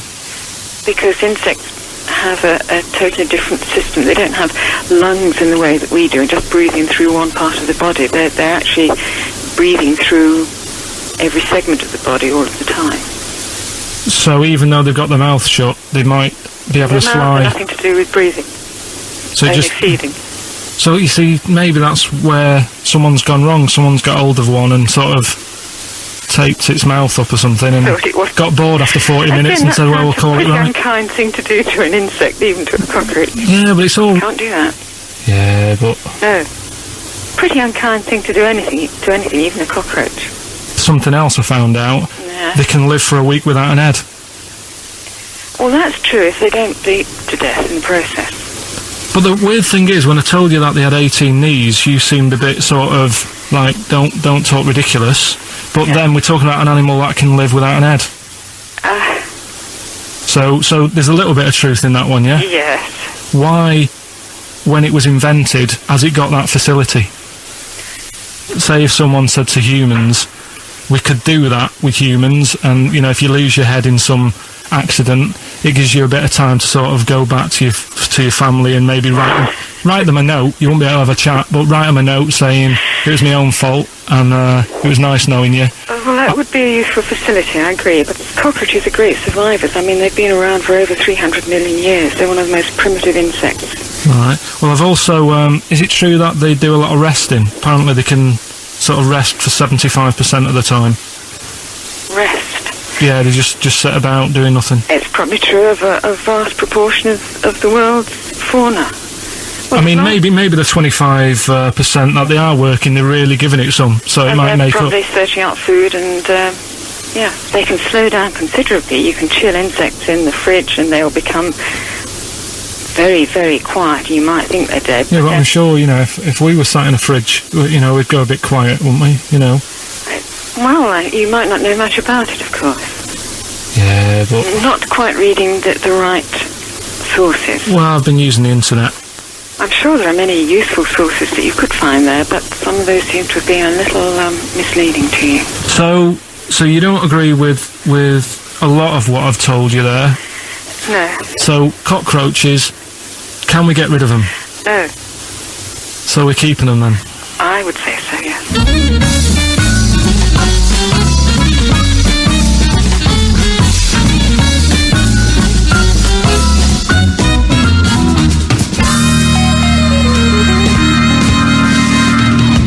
I think we should get her on more often because she sounds like she'd be a bit of an ally, really.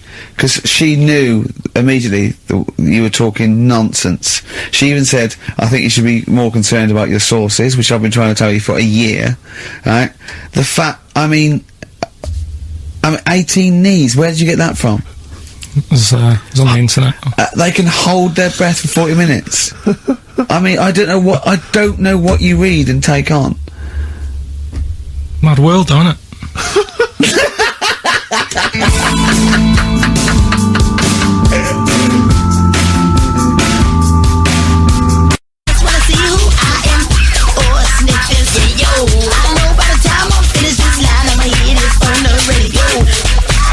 Right, if you've just tuned in, it's XFM 104.9, you've got that bit right. Ricky Gervais Show, with me, Stephen Merchant. Hello there. Carl is actually in a little booth. We're not in the studio, you see, this is pre-recorded, we recorded this last week, because we're away. And it's sort of like the best of the last 3 weeks, since last time we were away, when we put out the best of. Okay, what's the next one? What's the Educating Ricky? Ricky? I don't know, see, like I say, I was looking around, and there's stuff that is interesting, right? I was looking on the web. But there's no point. Well, it's just that I found one about, what's the point? About a lad who, 8 years old, yeah. But he's still breastfed. Now, I don't know if you can get anything out of that. Is that what his mum said?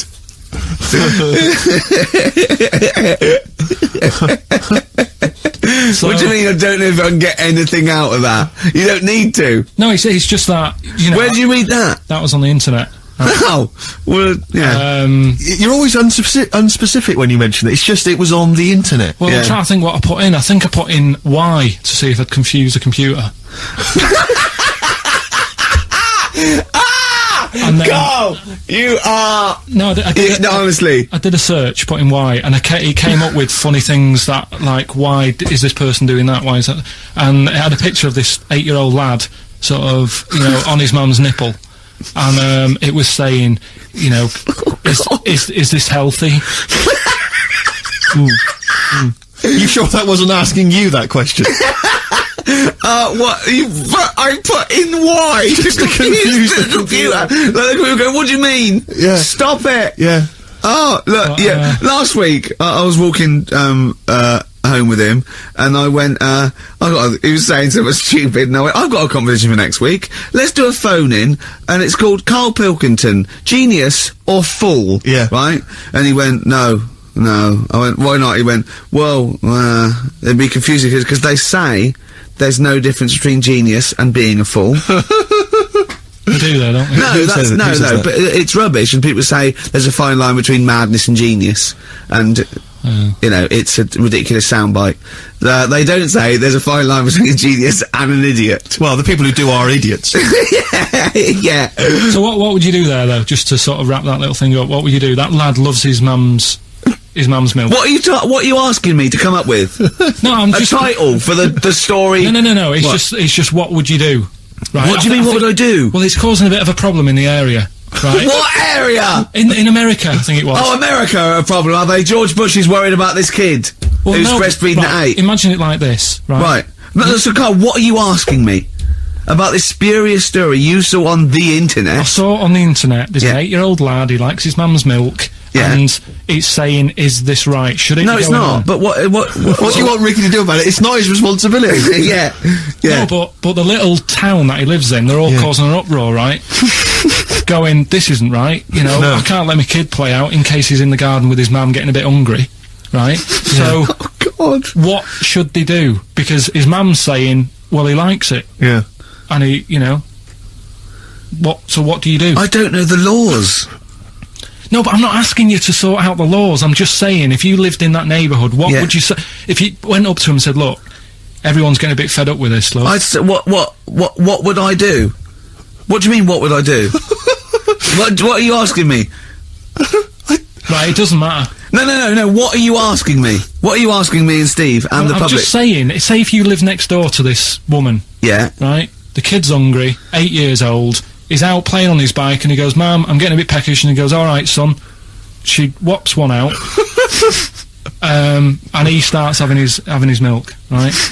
You live next door, you're putting your washing out, and you see this going on. You're getting a bit sick of it, because it's gone on for months.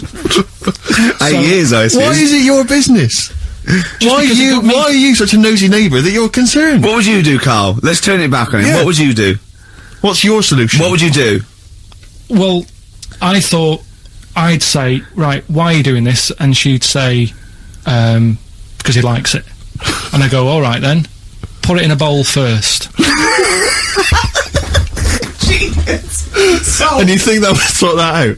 No, because I was thinking about the whole thing, right? And you do that when you're a baby, and everything's all right, innit? Yeah.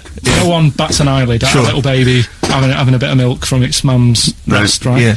You'd almost say it was natural. But you grow out of it. It's like you don't see. It got me thinking about things you don't see, and you don't see. Did you put this into a computer? Show me things you don't see. What else don't you see? Well, you don't see like an old man having a Twix. You never. So what? You know the terrible thing about all this, Steve, is he's right. You don't see it on I know, that's a terrible thing. So what they have got, right, they've made old man toffees, haven't they? They've come up with Werther's.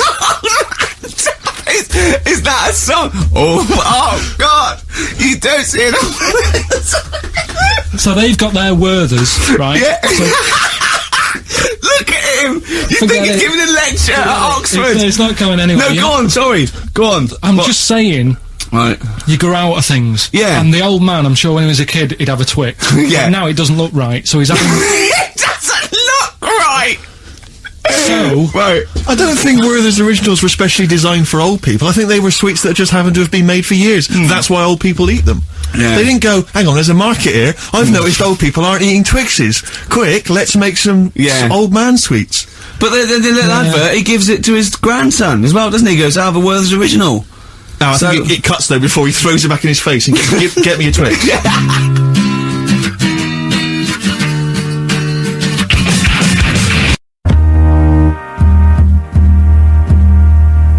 XFM 104.9, we're not here.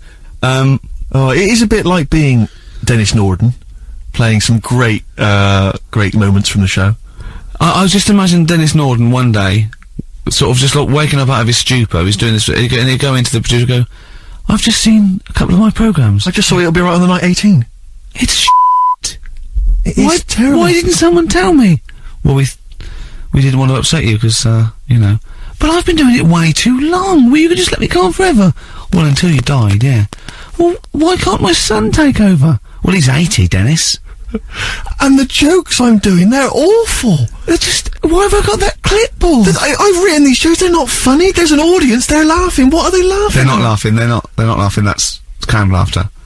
Who are those audience? Who goes to an audience for It'll Be Right on the Night? A lot of them are older than you. It can't be right. You know, we have 15% fatality in one of your audiences. But I went home at Christmas, I watched one of the episodes, I was with my family and friends, I said, watch this, you'll love it. Stony face, no one laughed, they all thought it was shit. Well, it is. Well, why didn't you tell me earlier? We didn't want to hurt your feelings, you're an old man. You may be upward of 102. I didn't realise. Yeah. Here's a problem that someone's emailed in. We're taking emails today. If you've got a problem, a concern, or, you know, just a general query that you think Carl could answer for you. It could be about anything. It could be about some of the big kind of philosophical questions. Yeah. It could be, you know, something to do with war or famine, anything like that. Or it could just be a personal dilemma. You know, something that's happening locally. Anyway, this seems one that I think you probably have... You and your father have probably come across this sort of dilemma in the past. And I'd be interested to know what your take is on it. Let me see, this is from Lee Matthews by the look of it. He says, he lives in a suburban area where the local teenagers also live on the same road, and they're running riot. They're smashing wing mirrors off the cars, they're crashing into parked cars on their skateboards, and they're just generally making mayhem, you know, night and day. What can he do to stop this going on? The parents of the kids don't seem to give a damn. Anyone who complains to them, they just say, "I'll piss off." You know, the police are useless because they never catch them in the actual act of violence, which is what they got to do to apparently convict them. So they don't know who to turn to, really. It's rather like when a little old lady went and got the A-team, you know. You know, and he was dressed as an elderly Chinaman. Exactly. She knew who he was. Colonel Decker didn't have a clue. Yeah. You see, it's weird, because now it has got out of hand. Do you know what I mean? Like, years ago when I was growing up on the estate, yeah, you had problems, but not like you have now. Do you know what I mean? You know, Summers were nice as well, weren't they? Well, right, and... Police are getting shorter and younger. But you yourself kind of admitted in the past that you were something of a tearaway. You didn't do anything like these kids here. I mean, the thing is, I was scared that if I got caught doing it, my dad would go mad. Yes. And I remember smashing a car window by accident and legging it in the lounge and sort of pretending to go asleep on the settee. Right? Genius. And I heard a knock at the door. He chloroformed himself, just to be unconscious when his dad came home. And there was a knock on the door, and I thought, oh god, this is a fella who saw me. I was chucking a stone in the air, seeing how I could throw it. Of course you were. Did it keep landing on your head? That would explain a lot. And it came down. Chucking a stone in the air, love To it! see how far I could throw Brilliant. So, you know, I wasn't bothering anyone. Did you by invent that game? Right, Did you get the stone for your birthday? Go and play with your stone. He gave one to Suzanne. Carl, go and play with your stone. The thing is, right, and it came down at a funny angle, and Of course it did. It ate the back of this car, and the back window is the most expensive because it has that heating thing in it, Yeah. in case you got a frosty window. Yeah. So I thought, oh god. So I legged it in, got on the settee, went to sleep, knocked at the door. Genius. It's a brilliant plan. It's a brilliant plan. I couldn't be guilty. I'm asleep. So I love the idea. So the thing is, our lounge used to sort of you could see in from the door, right? So this family who saw me do it saw me asleep on the settee, and my mum said, "Go and get the door," and I sort of went, "What?" as if I'd been asleep, and went to the door like rubbing my eyes, and the fella said, "What did you run off for? I saw you." I was like, "Oh no," and I didn't see my dad. I went out. It was when he was working sort of evenings, so I went out so I didn't have to see my dad. And then the next day I came home from school, and my dad said, 45 quid. Oof. That's all he said. That's all when he he looked at me. And then you fell asleep when he went, wake up. You know what I said? No, 45 quid. Now the thing Carl. he didn't have to do anything. £45, Carl. Now I know you were saving up for a brick, but you can't have it. Yeah. Just doing. Equally, if you're doing a bigger crime, you know, a bank job or a murder. Remember to take the stocking off your head, because they wake you up and go, why have you got a stocking on your head? Just go, oh, I had a weird dream. Right. Okay, look, quick query for you. This is from Jay. He's got a problem here. He says, my parents won't let me ditch my studies. He's currently reading modern languages at London University. Sure. He wants to follow his dream, but his parents won't let him, of being a dancer.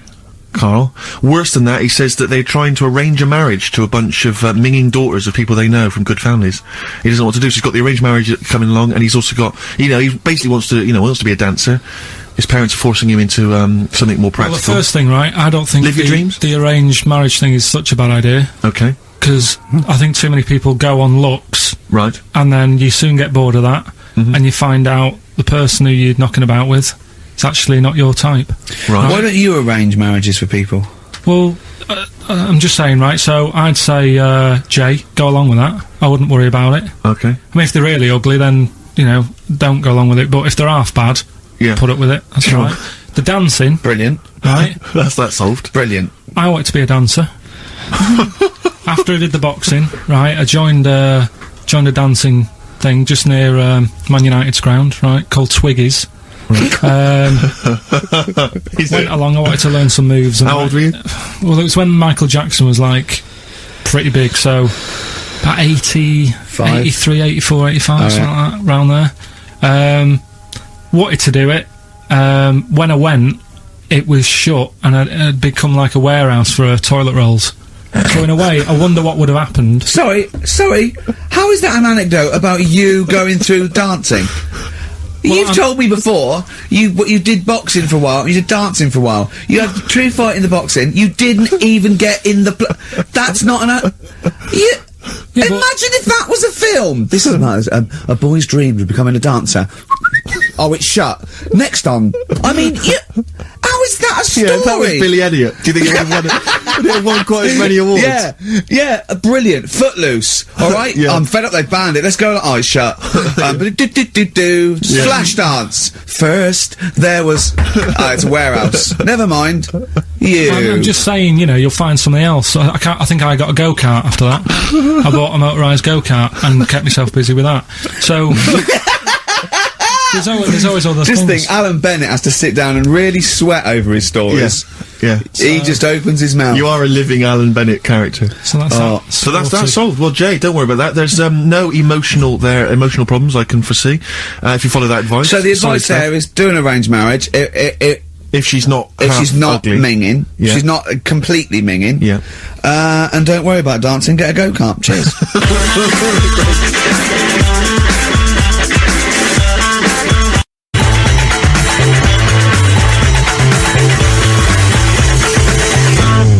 This is XFM 104.9. I'm Ricky Gervais with me, Stephen Merchant. Hello. You're listening to the best of, basically, Carl Pilkington. You don't talk to anyone, do you, in the week? You just hide in your little sound booth thing, and you really don't talk to anyone, do you? Much? Not really. No. I mean, you know, you might call up. Yeah. But no, I keep myself to myself. Yeah. Then you don't get bogged down in the office politics and stuff. Yeah. Is there a lot of office politics here? I don't know. I don't get involved in it. Oh, yeah.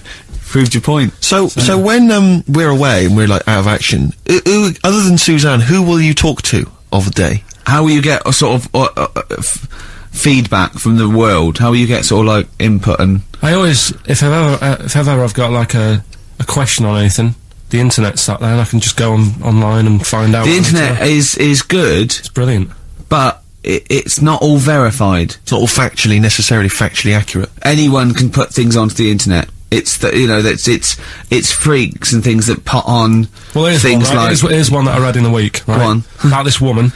Yeah. She was a bit of a punk, and to get her hair done like she wanted it. Super glue. Right. No. She got lard. Apparently, it's a popular thing. You might know. Put lard on your head. Yeah. And you put it in the oven. Now, apparently, the heat that you get from the oven is different from the sort of heat you get from an hairdryer. Right, and she had to do that to get the style that she wanted. But anyway, she comes into money or whatever, treats herself to a microwave, right? It's not true. Opens the door, jams the things, you know, like the little catch. So the microwave works. She jams it with a screwdriver or a knife or something. Yeah. Puts the microwave on, sticks her head in, boils her brain. Don't be ridiculous. Right? Well, why is that ridiculous? Boils her brain. She boiled her brain. She boiled her brain. And this is what's good about the internet. I went straight from that, and there was a subject about brains. And do you know that Russell Crowe, when he dies, is giving his brain to charity or something, some sort of some people who can do stuff with it. She gave hers to Pot Noodle. Vesta. Yeah. Oh, That's boiling the a sort of stuff. skull. Yeah. That's not true. It's not true, Carl. Just urban myths. Someone made it up.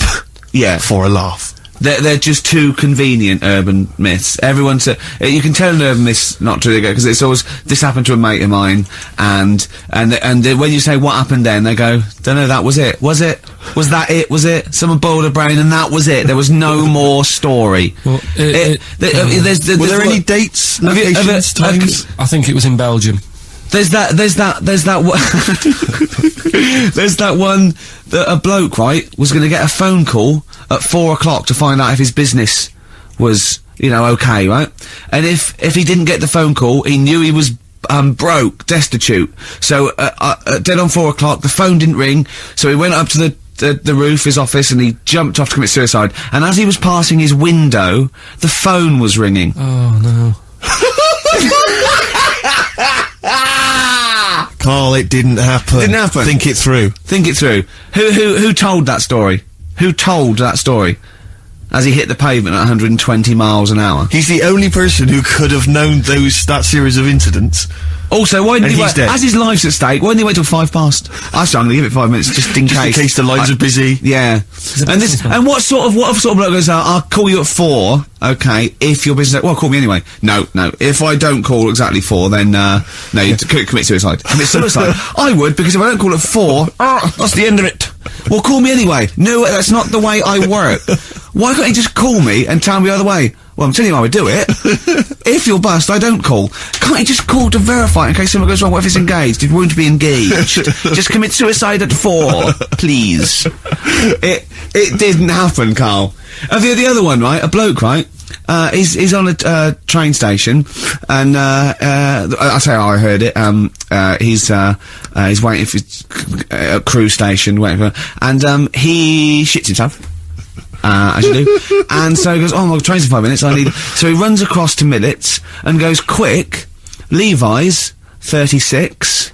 The bloke just puts it in a bag, he runs onto the train, he goes into the toilet, takes his trousers and pants off. He's soiled. Yes. Throws them out of the window. I won't be needing those again. Cleans himself off. Open the bags. It's a jacket. Oh. No, it didn't happen, Carl. At what point did he go into it and go, quick, Levi's 36? And the bloke went, sorry, Levi's 36, what, a pair? No. Shall I wrap them? Them? It? Shall I wrap? Just wrap whatever it is. Do you want to look? No. I'm not looking when you're putting it in the bag, please. Right? 36 white stories. Don't say anything. I've told you 36 Levi's. They put it in a bag and charged me for it. Yeah. I don't want to discuss it further. Yeah. There was one, Here we go. There was one about a woman whose husband died, and she had him cremated. Yeah. And made like a little egg timer out of him. And she said, I did that, so it can still help around the kitchen. Well, that might be true. That might be a joke. That's quite sweet. That might be true. It's true stories, again. It was all... No, not again, because the ones I just told weren't. Nor is the boiling the brains in a bag curry microwave. Head story, true. Yeah. That's all. I'd like to play a beautiful song now by Cat Stevens, called Lily White. It's